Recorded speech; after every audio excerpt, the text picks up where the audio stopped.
Have you seen that replay, buddy? All right, man, I'm done talking to you. You can't be done talking to me right here facing me. I back. Trust me, I back. Dana! 60 G's, baby! But I'm not impressed by your performance. It's normal. Come on, guys. It's normal. You'll do nothing. You'll do nothing. I'm the man of the hour, Joe. Too sweet to be sour. What you see is what you get, and what you don't is better yet. I'm the women's pick. I'm the men's regret. And if you win against Chael Sonnen, you made a bad bet. I don't have much left to say other than you have seen nothing yet.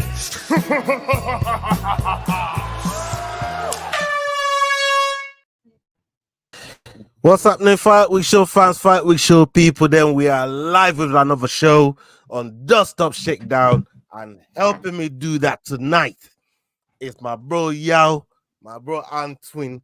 Thank you very much for pulling up, guys. Salute to you. Let me come to Yao first. How you doing, my bro? You good, Yao? I'm doing fantastic. Thank you, Ola. As always, excited to be on the DUSD. Kick him in the head. You know how we do. Kick him in the head. And a brother joining us from across the pond, making the walk. Big congrats to making the walk on 4,000 subs and now counting. Salute to you, Antwin. Congratulations. Appreciate it. Brother. Man, I'm excited to be on, man. We got some stuff to talk about. We actually got fights this week.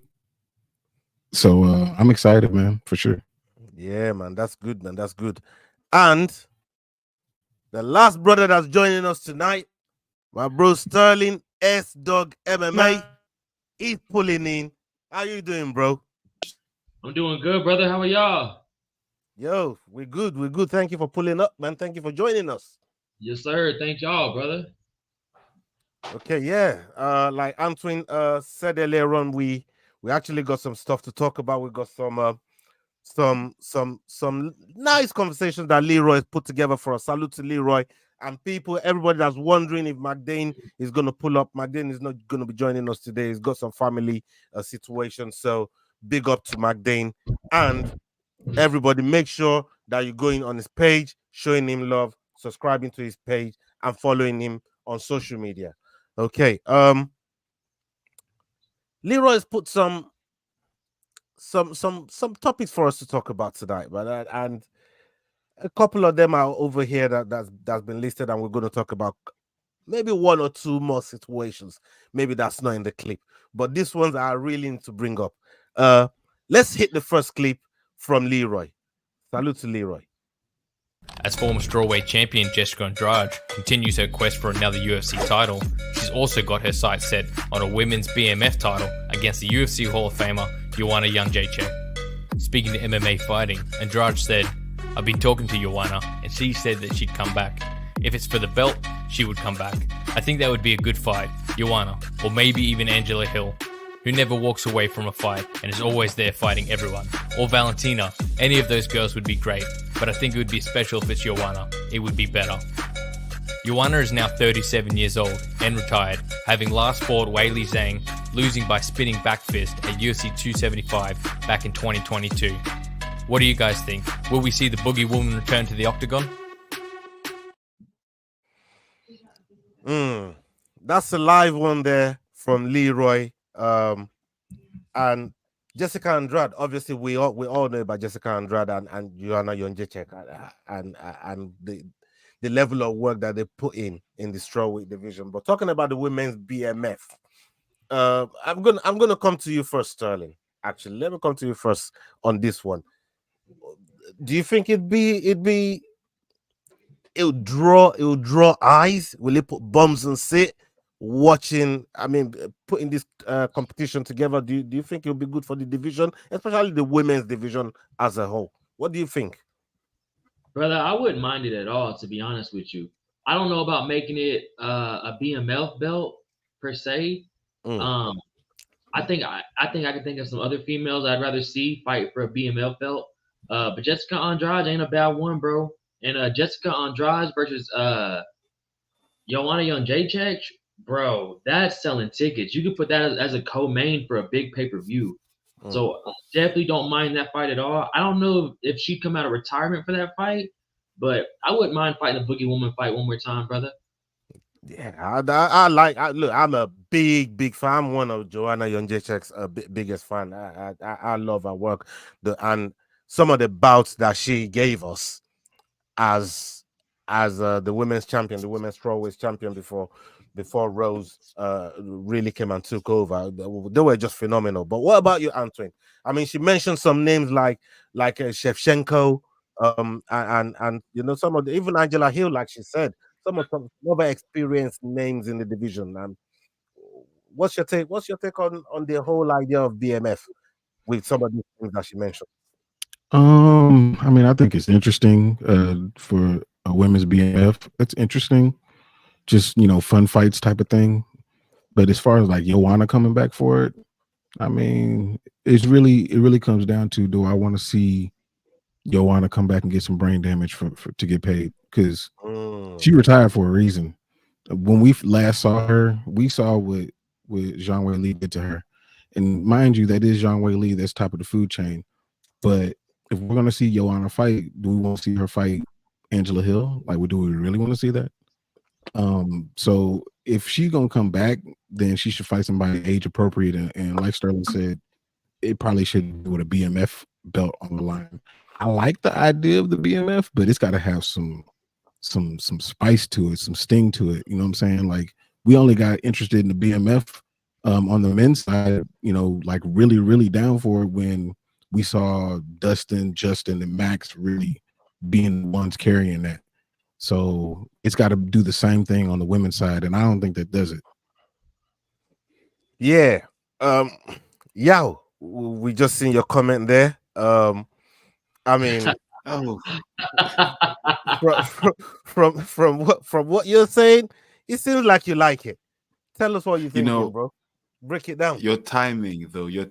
I was just about to type in there, I'm convinced. Everything Antoine said just convinced me that maybe Joanna's not the right person. It does sound like a very exciting fight. I'd love to see her fight again. That would be really exciting. But you're quite right. She left for a reason, and the BMF belt does have to have something slightly better behind it.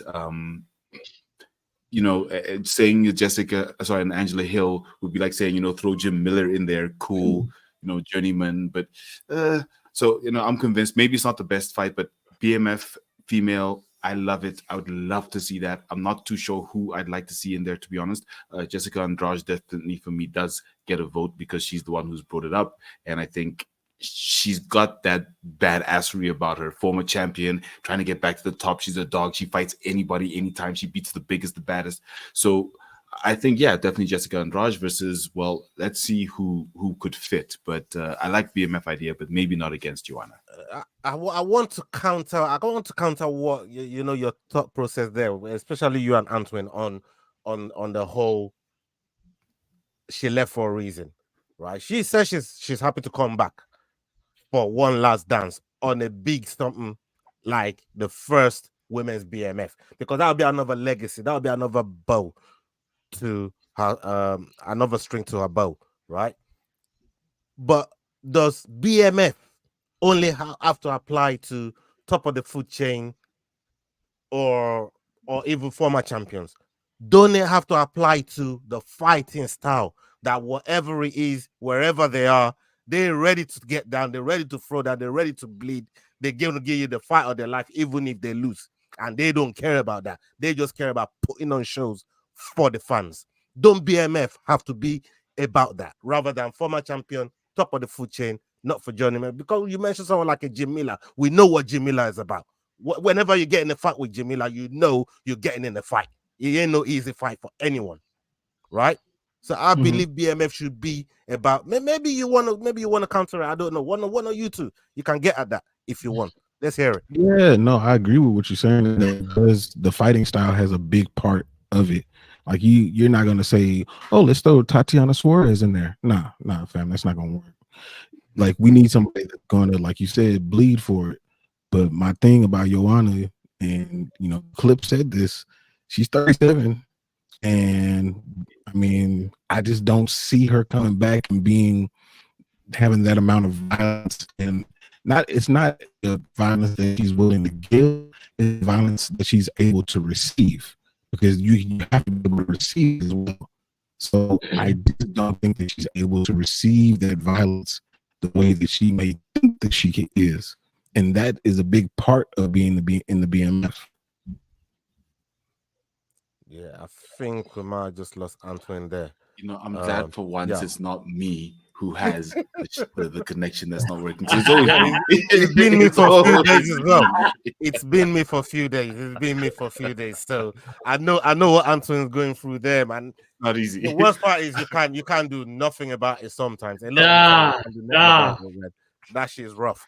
So bear with Antoine, people. Salute to everybody in the back watching us. 44 of you watching us live right now. Please, if you're watching on X, on any of the other platform, jump over to YouTube. Come engage with us in the chat, people, and make sure you're subscribing to the Rambling That podcast, to the Head Kick podcast, Cage Scribe. Make sure you're following Making the Walk as well, S-Dogs MMA, and the Fight Week Show, people. Make sure you are showing love to all these platforms. They're giving us our time tonight, and they're really breaking down this whole BMF in the women's division. And does it have to restrict as well? Like, because we're talking about strawweights here in terms of maybe not strawweights, flyweights, because Jessica Andrade did mention a Shevchenko in there as well, that she wouldn't mind getting in there with Shevchenko. So she's not only looking for like an older, a 37-year-old, is more who's really gonna put on a big fight. I mean, Sterling, when I hear you saying earlier on that you really like the fight, but what other sort of opponents would you throw in there? And not necessarily Jessica Andrade herself, maybe some other matchmaking, if you like, that you could put together for this sort of title, which is the BMF.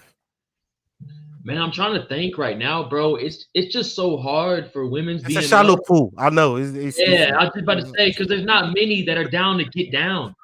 Like all the ones that are like ready to go, besides the one we saw last night on Contender Series. Apparently she is, but bro, there ain't many women like that, bro, that are down to get down. I'm trying to think off the top of my head. The only 2 or 3 I could think of would be Valentina. I think Amanda Nunes and Zhang Wei Li. That's it, bro. That's it, bro. Top of the food chain is where it's at with the women's division. That's it. He's right. Yeah. Bro, because I mean, I'm trying to think right now. I can't even think of more than 5 women per division. I mean, it's hard, bro. It's hard for them to put on a show, man. Yeah, man, it's a tough one. But like we said, what it comes down to is the pool's quite shallow, and it's slim pickings in the women's division to really put on a show like that. But you know what? If they put it together, I'll watch. You know what I mean? I definitely like a lot of the women that that compete in that on the roster. So we'll see what they do. I'm not sure how familiar Antoine and Sterling is with football, not American football, but you guys call it soccer over there, but we call it football over here in the UK. But I'm not sure how familiar you are with it. If you know any of the teams or anything like that, are you familiar at all? I know Messi, and that's it, brother. Messi is a good guy to know. He's a good guy to know. So I know a few people. I know a few, a little bit. All right, okay. This next clip pertains to it, but it also goes into MMA. But Yao is very, very familiar with what we're about to show. So, people, salute to every single one of you right now. Let's drop the next clip. Mo Salah. With a fresh haircut and a sharp boot, Liverpool FC's Mohamed Salah has taken celebration inspiration from Israel Adesanya. Here's Salah explaining the celebration in a clip from the Men in Blazers YouTube channel. But after both your goals this season, you pulled out an imaginary bow, fired an invisible arrow towards the sky. I want to know, Who invented that celebration? Where did you practice it to get it game ready? Where does it come from? Tell us the story. I think I was watching the UFC, Pereira against Israel Adesanya. When he won the second fight against Pereira, he celebrated like that because Pereira, I think, beat him in the first one. So I like the celebration, then that's why I did it. Oh, I thought it was like Mo, Olympic addict, but no, it was Mo, UFC fan. I'm a UFC fan, yeah. And also become, in the end, people take it as our Egyptian pharaoh used to do it when they draw something in a temple or just in a pyramid or somewhere. Oh, Mo Salah, the hieroglyphics. By the way, young listeners, play chess like Mo, watch UFC like Mo, woof, play football like Mo. That's the recipe. For everybody that's just seen that clip, you all, if you're a football fan, you all know who Mo Salah is. He is one of the best footballers that's graced the Premier League over here in the UK. Had a big game against Manchester United over the weekend. Scored that goal, the third goal, the final goal, and pulled up that big celebration there. Obviously, he's taking inspiration from a UFC fighter, which he alluded to there as he done the interview. Because when I saw it first, I thought, what's that one? You know what I mean? But for somebody that obviously you know what Mo Salah was talking about there, you seen the match over the weekend as well with United losing. I was really that made my day. That did, you know what I mean? After what happened to us, but we won't talk what happened to my club. But talk to me about that one there that Mo Salah was just talking about. Look, for me, it's really exciting because it shows that the UFC and the fighters there are at the top of the international sports scene. Now, that's one of the things that comes with being at the top is you hear of them being referenced by athletes in other sports. You see them at games with athletes at other sports, whether it be basketball, football, etc. And right now, MMA is at the height of its powers. And to just go to Africa, the fact that he's referencing another African in Israel Adesanya, and we've just seen the battle for Africa between him and Dricus du Plessis. For me, seeing that is absolutely phenomenal because it shows that African MMA is right now at the forefront. And seeing Mo Salah do it, we've seen a few other fighters do it, specifically David Onyama. He did it. Yeah. Onana, sorry. And now we've got Mo Salah, the great Mo Salah, doing it. It's very exciting to see it being replicated and just being put on the world stage, because now people are going to go and check who is Israel Adesanya, then check who's Dricus, and then they'll find us. So, yay! You have to drop that. I see what you did there, man. I see what you did there. That's clever. I see what you did there.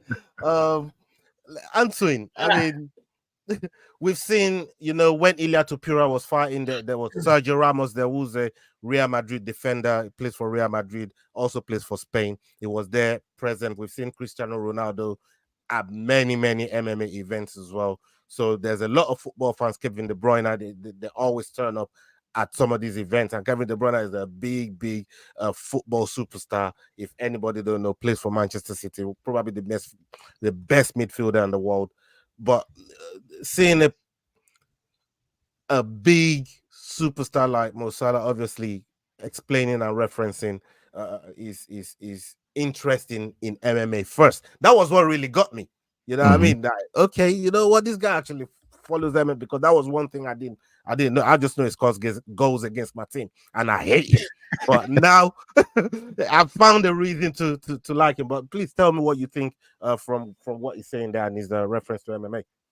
Man, I think anytime that you can get somebody from the world's biggest sport, obviously, you know how I feel about football, football in the United States, football, Sterling knows what I'm talking about. But like when it comes to the international game, and you get somebody that recognizes the UFC, kind of like what Real Madrid did with Ilia Topuria, like that's a big deal. That's a huge deal, especially for the UFC, which is an international sport. So, I mean, I think that's amazing. Now, mind you, that wasn't Israel Adesanya's actual celebration. So, I mean, there's that. But that's besides the point. You had to go there. You had to go there. For real. I'm saying it's not. Izzy didn't say nothing you about hurt that, my you know feelings what I'm saying? But besides that, I mean, it's huge for the UFC to have somebody of that caliber kind of championing the sport. That definitely helps, and it helps us for sure. I'll take it. I'll take all that. Yeah, man. Come on. What about you, Sterling? I know you don't know much about football, but you know, just even like the like we saw with Dricos when Dricos defeated Israel Adesanya, he came with the rugby team, with the Springboks, you know, and these are guys that are, you know, that are now taking the sport to a different dimension than it's always been, you know, and having that sort of a link to rugby, to football, maybe to even with NFL over there in the US, like I think is huge. Brother, it's huge. I mean, last week, Sean O'Malley was at the Arizona Cardinals training camp, met Kyler Murray, one of the best quarterbacks in the league. Last year, the Houston Texans honored Derek Lewis. The Houston Astros let him throw the first pitch out for baseball. So it's really dope to see that, bro. And like when you see all these athletes, like when they do a celebration like that, like Jose Altuve hit a home run last year. One of the Astros hitters, if you're from America, you know he's a dog. But as he hits the home run, he does and then D. Lewis, you know what I'm saying? Right. So it's cool. Guys do stuff like that. Right. No, that's absolutely cool, man. And long may it continue. I want to see more of, you know, stuff like that, because what it does is it opens doors for the UFC. Like Ilia Topuria doing that. The Prime Minister of Spain actually gave him citizenship, and Sergio Ramos being there. Sergio Ramos is like a football god over there in Spain, and they love him. You know, is the El Capitan for the whole nation.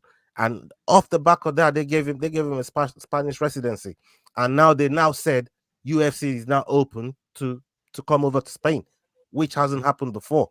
So these are things, you know, when we have those sort of collaborations, if you like, it's only big for the sport. It's big for the fans, and it just makes the sport, you know, grow and multiplying in ways that we want it to be. You know, we want it to get as big as boxing one day. That's what I'm hoping for. You know what I mean? Because all our fighters are always scrambling to get over to boxing and earn that big bag. But one day, you know, what we want is our sport to get as big as boxing is.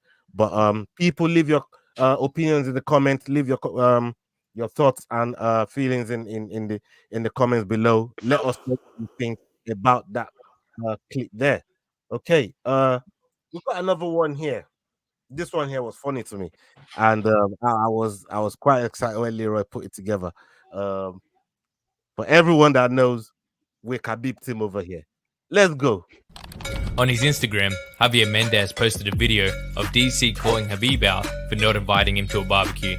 Khabib promptly pulled receipts. Hey, you're in the wrong place. Hey, Hal, don't do this to me. Where are you at? Huh? Don't come and kiss me. I'm home Don't now. come and kiss It's me. reality. Life is good now. You can hug me. Tell these guys, shut up and train. Hey, these guys. Huh? Hey, when you leave? Hey, you have a barbecue the other day and you don't call me? You have a barbecue? I call you. No, you did. You have a barbecue the other day, you don't call me. You give me barbecue and you don't call me? This is crazy stuff. What's up, bro? I call him. I call him. I call this guy. You know what he did? You don't give me. Be careful. You know what he do? Yeah. He don't answer my phone and he said me, hey, what is this? Hey, I call you. Call me back. What is this? Hey. What do you mean, hey? When did you send me this? This is, brother, Thursday, 12:47. What number you have for this one? This is your number. No, press the button. No, press info. Oh, this one in there. All right. This is your number. Brother, when you send me this? This is your number. I know this. Hey. When did you send me this? Okay, I'm gonna call you again. Look. Brother, hey, no, give me. Yeah, I see. Listen, you see? When did you send me? You're just supposed to post like... No, just like this. Just like this. Green line. This is crazy stuff. Are you on the same page? Yep. Phone, remember everything.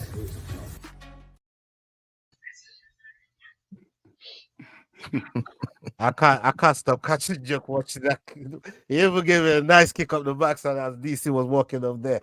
You could see the familiarity with these two. Obviously, these two been training together for years, as people know. But to still see how cordial they are. And for everyone that said Khabib fled, even I reported the story. Yeah, it was there to be reported. He fled he's having barbecues. He's living good. You can see here running from nobody. You know what I mean? Everybody that's been slandering Khabib, you know, the guy's in a good place. He's doing what he's doing. He's still got his gym. You can see they're telling people shut up. He's telling people to shut up and train. You can see what's going on there. So you know that made me happy. You know what I mean? I don't know what y'all thinks. Yeah, let me come to you. I see that clip there. Khabib is nice and well, he's alive and well. I want people to know that. But what you say about, bro? Look, my favorite thing about that clip was DC with that little plastic, like he's just come from the market, you know, like a happy old granddad on Sunday. He just looks so cute. But also Umar and Usman Nurmagomedov just running around in the back. It was a very interesting clip. And I think, like you're saying, it shows the familiarity between the two and the fact that they're still training together, still very close to the point where they can literally just pull out receipts of, no, look, dude, I called you. I called you. It's right here. And in terms of Khabib not running, no comment. You got any comment on that, Sterling? Because I know you itching to get a Khabib, man. I know you itching to get a Khabib, man. Brother, he definitely left too early. But I don't know if y'all ever seen the videos of them in the past when they both were fighting. Yes. Bro, it was always like this, bro. Them two dudes need a sitcom show. Yes. You film them together, bro, and put like when they go to like events or fights, have them two together, film it, post a 10-15 minute clip, bro, call it DC and Khabib, and just follow them dudes around, bro. Follow them dudes around in public when they go to eat, when let DC go to Russia. Something, bro. Them two dudes together are hilarious. Yeah. Nah, they're comedy gold. Like them two together, or I mean, just like he was saying, like I mean, I go back and watch it now still, and I mean, you can't help but smile. Have you seen that one where they're talking about tea? Like DC was supposed to make him some tea, and like they went through a whole thing about tea, and not. I mean, it's just. Dude, it's comedy gold, them two together. Like, they got to do this more often. And, I mean, Khabib just in general is funny, just not even trying to be funny. He's hilarious. Islam is funny, too, but more in a special needs way. But, like, Khabib is hilarious. So, I mean, they got to get him on more stuff. And plus, you know, the fact that he's, you know, got some legal issues that he's trying to avoid, he could probably use the money. Would hurt. Oh God. Anthony is on my neck today, man. Oh my days. I mean, Jesus. But look, you're right in the way that you know, these guys they got to do this more, because I think the friendship that they got, the bond that they got, the brotherhood from their gym, all those years they spent training together and stuff like that, it's crazy. And big up everybody that's just joining right now. I see Paradox, the Cloud, big up yourself. And Anakin MMA, thank you very much for stopping by. Salute to every those single are my one. boys right Make there. sure Docs and Anakin, yeah, those man. are my boys. Shout out. Yeah, man. Salute to you guys, man. Make sure that you're showing love to all the other guys and their platforms. The other thing I want to talk about, right? We ain't got no clip for this, but this is something that I saw. And I thought to myself, is Sean buying it? Sean ain't buying it. We saw Merab. I don't know if you guys saw Merab acting a fool, drinking shots over there in Mexico, Tijuana. Like, what's going on? Antoine, did you see it? And he got up and started doing the dance. But then I think he's what's Sean's Tim Welch. Yeah, Tim Welch. Mm-hmm. Yeah. They were talking about it. And they don't buy it. They don't think Merab is really drinking. Almost like the whole Conor situation when we talked about it. But it turns out Conor was really drinking.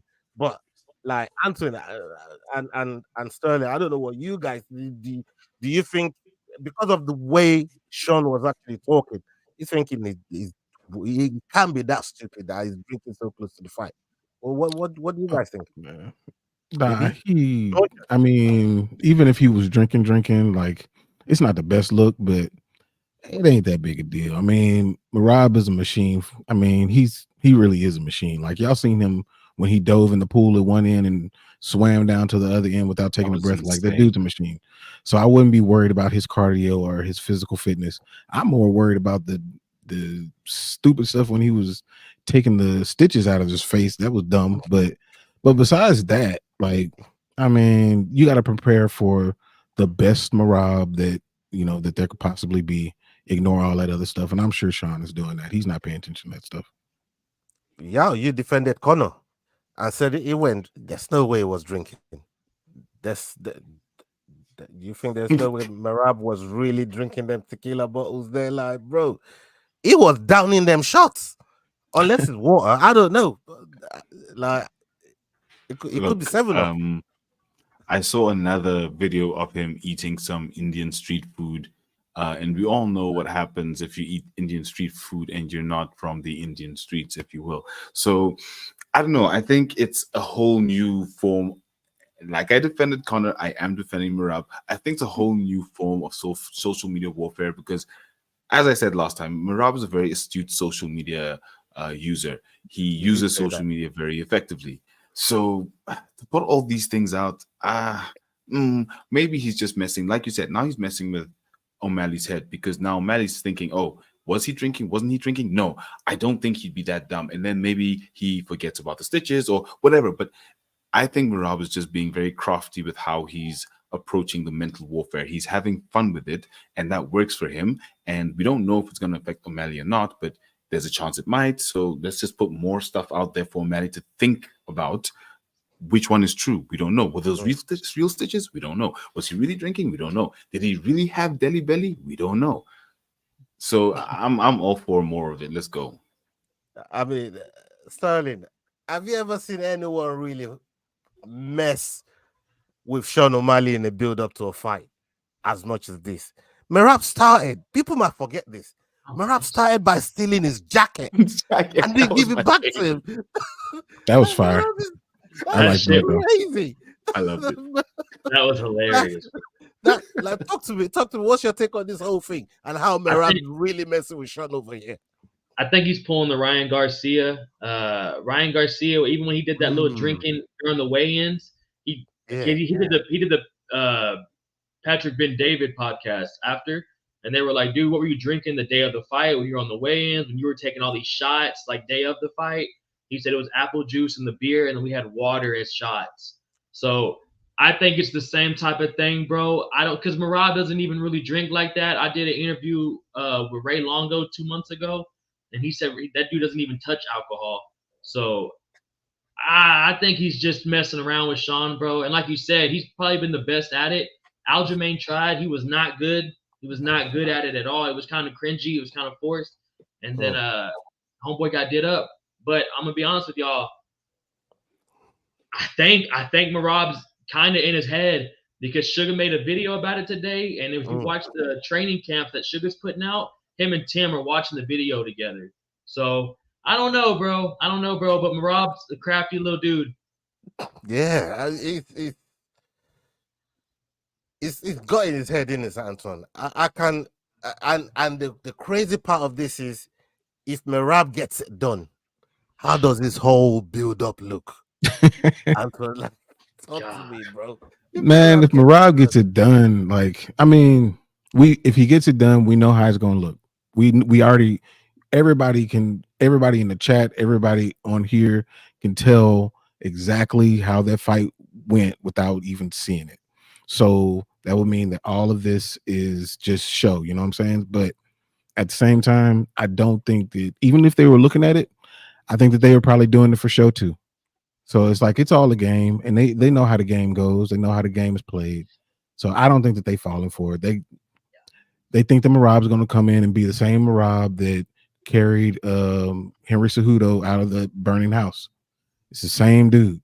So like, I don't think that Sean and Tim are even worried about all that. I think that they're gonna come and try to knock him out. Yeah, man. Big up to McDane, and I see Leroy in the chat, man. Salute to you.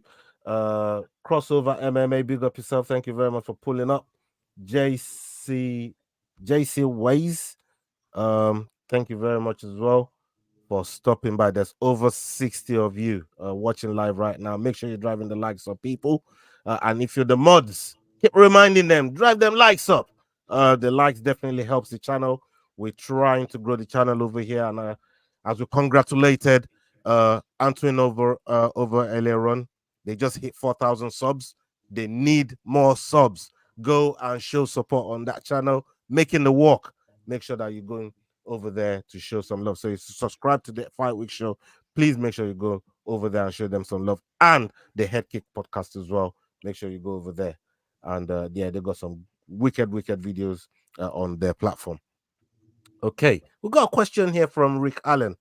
This one is a tough question, and I'm gonna throw it to Antoine first. Yeah. I'm gonna come to you first on this one, because this has kind of come up in my close circle conversations before, and it got kind of techie. It got techie. I'm not gonna lie. I don't know if he's got kids, like black kids. I think he only has one. I could be wrong. No, you got two. You got two. Okay. Yeah. Yeah. Both black. Yeah. Right. For me, before answering, before actually I get your opinion, I'm just gonna give this quick thought. For me, any black kid that's not being abused by their parents and again looked after properly is a win, because at the end of the day, everybody in his parents, and he looks like he's got one of the best jobs most people would want. He'd have a comfortable life, and the fact that it's black kids, it could be any kids, it could be Asian kids. It wouldn't bother me as long as they are being looked after properly in the right way. That's what I think, right? But I don't know what you guys. I'm going to turn it over to you, Antoine. See what you're taking on this situation. So me and Rick have actually had a conversation about this before. So my thing is kind of knowing the backstory. So Michael Chandler's wife used to go on missions over in impoverished areas that were dominated by black kids, and she had an affinity towards black kids. And before she even met Michael Chandler, she said that was something that she wanted to do. And so when she met Michael Chandler, then they got together, this was something that she told him. So he knew when they got married that this was a possibility. Now, I don't know if, his soldiers ain't marching. I don't know what the deal is on that side of it. But what I do know is this something that they agreed to do. And so they did it. Now, do I have an issue with it? Just like you said, like if it's helping two kids that were in need, whether they're black, white, Chinese, Asian, Indian, purple, it don't matter. If it's kids that's in need, you help them out. If it looks odd to people, so be it. The kids are the ones that benefit. So it's all good to me. I don't have an issue with it at all. Yeah. These are situations that you would have seen over there in South Africa as well, where, maybe white parents adopting black kids and in other parts of the world. But I mean, do you have a problem with it? We've seen plenty of actors, not just Chandler, Charlize Theron. There's plenty of actors, Angelina Jolie, like they've all done this. And I think if they're giving these kids a comfortable life, I don't know what the problem is, but what's your take on it? I think if you just put up the last comment there. So for me, it's not even a thought as to why are there two white parents and two black kids. It's not a thing. It's a family. Cool. They could be any complexion. I mean, if I tell you my family is so diverse that It's literally not even a thing at all. So for us to even be talking about it or even wondering why, for me, there's no question. They, for whatever path they took in life, that was the option.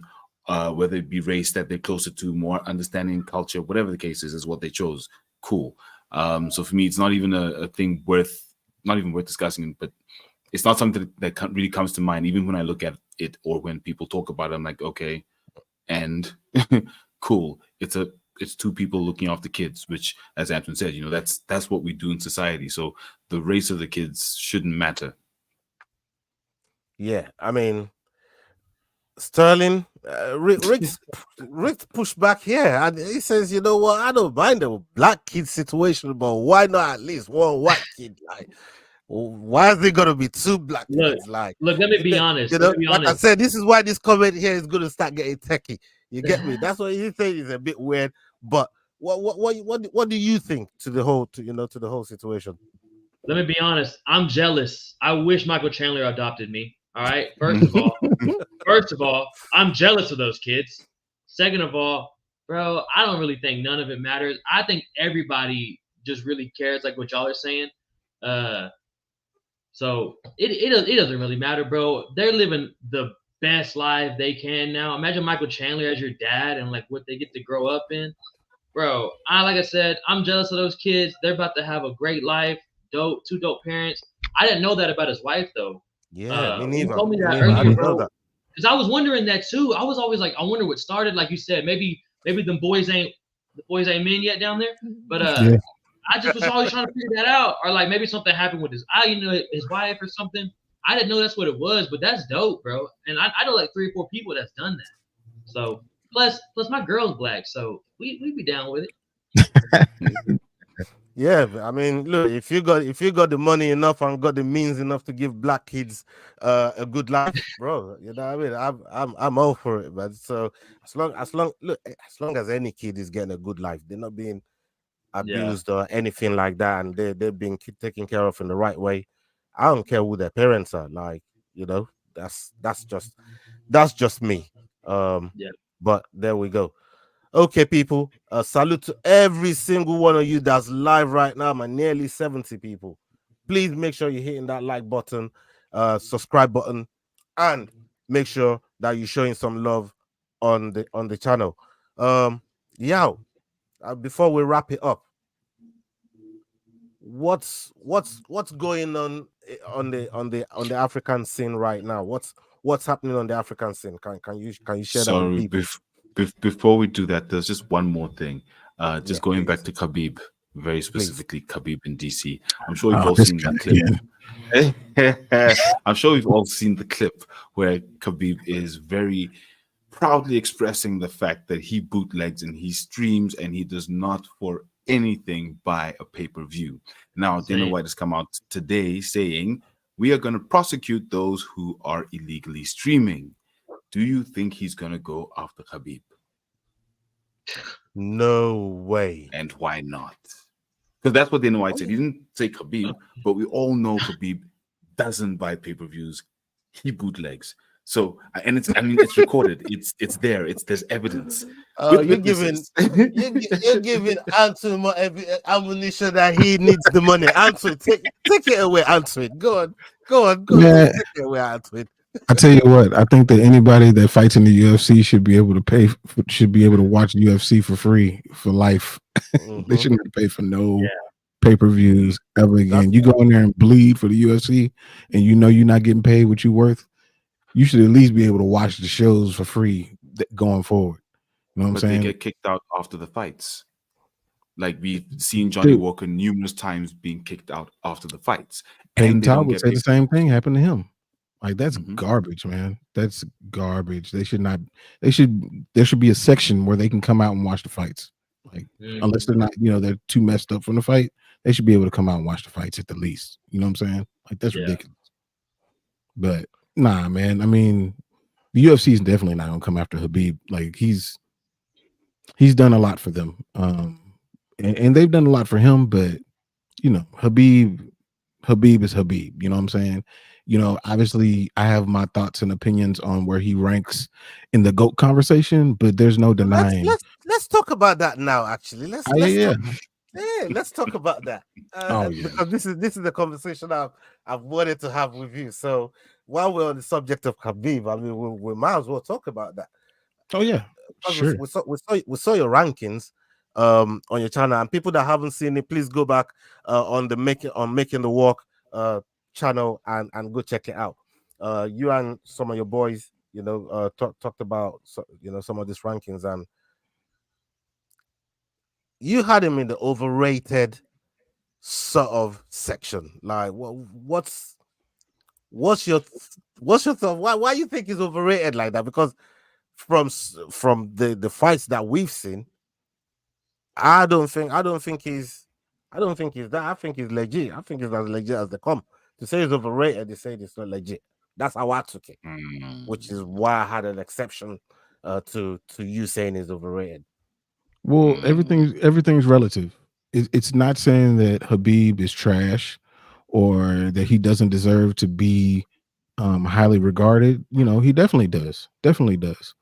However, when you compare him to the others that are on GOAT Mountain, the Demetrius Johnson, George St. Pierre, Anderson Silvas, people in that John Jones, obviously, that's my number one. That's my number one.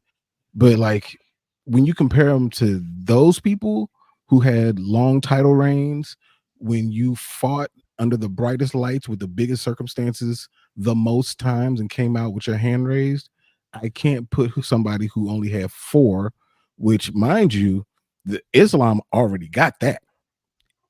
Islam got that. So I can't compare Khabib to them on what could have or what should have happened. He could have stayed. He could have stayed and defended. He could have went up, but he didn't. And I can't give him credit for what didn't happen. So whereas I think that he could have been there, he didn't. So at the least, I have him as the best lightweight of all time for now, until Islam fights again. I'm with you, bro. But I'm with you. But after that, your resume is it's closed. It's done. There's nothing you can do about it now. I hear what you're saying, right? However, the 2 names that you put on the rankings got busted for banned substances. I would say, I'm not going to say PEDs, but at least banned substance. They got busted for that. For me, that disqualifies them. That disqualifies them. And hold on. For me, that disqualifies them. And not disqualifies, asterisk. Right? I'm not going to put somebody with asterisk over someone that ain't got none. And then did what he did throughout his career. And it's not Khabib's fault he couldn't get fights. Same with Islam. That man, they couldn't get fights. The same thing with Usman. That man, they were begging for fights before they could even get to the top, where everybody then wanted to fight them. They could not get fights. Nobody wanted to fight them. That's not their fault. So when they eventually got whatever fight they could get, they dominated in a mad way. And till they got to the title. And then what he did? You're shaking your head and nodding your head. You got something to say before we come to Sterling, because Sterling is ready for this one, yeah. But you got something to say about this. Let's talk. You haven't said anything to counter Sterling. Antoine's. He left too soon and padded resume, which I think Leroy said. Now the thing is, as much as they resume thing is wait, as much as they couldn't get fights, they had to then fight whoever they had to fight, which meant they weren't fighting who they should have been fighting at the lower levels, because they couldn't get those fights, him specifically, until he got to the top, of which he then didn't do enough. He just didn't do enough at the top. It really is that simple. So we could say he was undefeated, but he just didn't do enough at the top for us to call him a GOAT. We've got Dustin Poirier, who's closer to a GOAT because he's done so much over the course of his career that you can look at some of his losses and say, well, how many times did he go up against this sort of competition for us to say, yes, he took a loss here or not? Khabib did not spend that much time at the top. So unfortunately, you can't give him credit for what didn't happen. You can only give him credit for what did happen. And unfortunately, it's not enough. I agree 100% with Antoine. Sterling, you got something? I'm with them, bro. I mean, they really summed it up. I'm just gonna be repeating them, but that's 100% what it is, bro. I just wish he'd have stayed and maybe done one or two more, bro. Or maybe even thinks about coming back, bro. But he's probably not ever coming back. And it's hard to even keep him in the top 5. Yeah, bro. It's just hard, man. It's hard. And like you said, the Dustin Poirier point's a solid point. I mean, since they fought each other, Dustin's done way more since Khabib and Dustin fought. So it's hard, bro, to keep him up there for this long. Yep. Bro, like think of it like I'm on this. my own on this island here, man. You are alone. But listen, this is what I'm saying. Like if you compare it to like what Biggie did, like so you got Biggie, he came out with amazing albums, but his life ended and he wasn't able to put out any more. So you can only give him credit for what he did. But if you compare him to what Jay-Z did tons more work. Not Biggie's fault, but he wasn't there. It's the same type of argument. If you're not there to do it, I can't give you credit for it. Yeah, you know what? I still think DMX is better than all of those names you just mentioned. That's my boy, man. You know what I mean? All the way to the end. Rough Rider of a covered. Yeah, but I'm with you all the way there. All that. Yeah, but people, we've come to the end of the show. We're gonna leave you there. Thank you to every single one of you that's joined us. I'm happy that Magdane is here in the chat. Thank you very much for pulling up. Shout out, everything is Dad. going your way.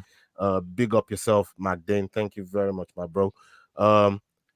Everybody, make sure you're going over there to show some love to Making the Walk, Head Kick Pod, S-Dogs MMA. Go follow him on Twitter. Go follow him on Instagram. And yeah, I just pulled up on your Instagram today, and I saw your workouts, some of the stuff you was doing in the gym. Bro, you're crazy, man. I swear to God, you're a lunatic, bro. We're always down to get down, bro. Yeah, man, I love your work, man. I love your work. Down. 100%, man. I love your work. Yeah, maybe sometime, I'm gonna pull you on a proper interview, man, where we get to talk about your walk in MMA, as the man says, making the walk. So yeah, I'm gonna see how that name applies. So come on, yeah. So people, thank you very much for pulling up. Thank you for stopping by, and yeah, we'll catch you on the next one. Hasta la vista. We're out. Salute. Big love. The Fight Week Show. Hey guys, this is John Anik from the UFC. You're watching the Fight Week Show. Please subscribe. Not now, but right now. Subscribe to the Fight Week Show.